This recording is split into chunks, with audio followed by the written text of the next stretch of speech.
Bangla commercial সিনেমার মাস director, যাকে হয়তো এই প্রজন্ম ভুলেই গেছে।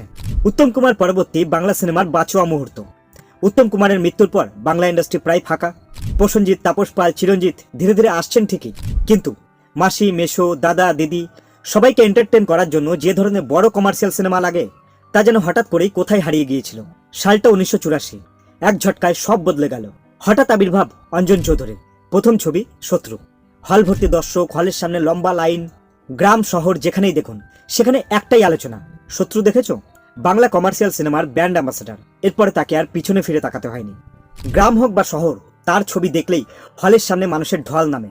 শত্রু, গরু দক্ষিণা, বড় বউ, মেজ বউ, ছোট বউ, ঈশ্বর পরমেশ্বর, মুখ্যমন্ত্রী, বাঙালি বাবু, দেবতা, মহাজন, ইন্দ্রজিৎ, লোফার, নবাব, পূজা।